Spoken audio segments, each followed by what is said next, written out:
সুপ্রিয় দর্শক, আমি এক মাকে নিয়ে কথা বলবো। এই সাভার উপজেলা ভবানীপুর এলাকায় এবং বিরুলিয়া ইউনিয়নের ওনার বাড়ি। এই মা দীর্ঘদিন ধরে ভাঙ্গা ঘরে কুড়ের ঘরে ছিলেন এবং তার ঘরটা ছিল প্লাস্টিক দিয়ে ঘিরা। আমি ওই এলাকার তথ্য সংগ্রহ করতে গেলে আমি ওনার বাড়িটা দেখতে পাই যে উনি কী কষ্টে থাকে এবং ওনার ছেলেরা দিন মজুর কাজ করে, এক ছেলে। যাই হোক, মাকে খাওয়াবে না বউ বাচ্চারা খাওয়াবে।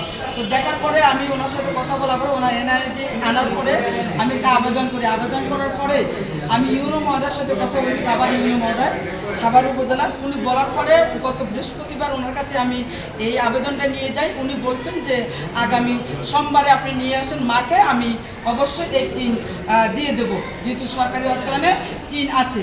আজকে আমি নিয়ে আসি, নিয়ে আসার পরে ইউনো মহোদয়ের সাথে সাথে সিগনেচার করে এই মাকে কিন্তু 2 বান টিন এবং 6,000 টাকার চেক প্রদান করেছেন ইউনো মহোদয়। এবং আমি মায়ের সাথে কথা বলবো। আচ্ছা খালা, আপনি এই টিন পেয়ে খুশি কিনা? আমি খুশি। আচ্ছা, কোন সরকার আসার পর আপনি টিন পেয়েছেন? বিএনপি সরকার আসার পরে।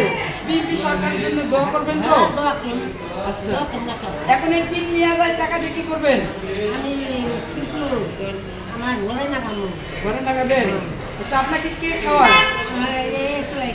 আপনি বৃদ্ধ ভাতা পান না বয়স্ক ভাতা পান? বয়স্ক ভাতা পান। আচ্ছা, ধন্যবাদ আপনাকে।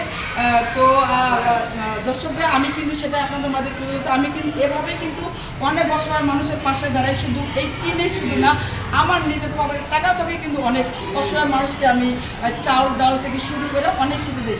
আপনাদের কাছ থেকে আমি বিদায় নিচ্ছি। আমি লিজা, সাভার উপজেলা।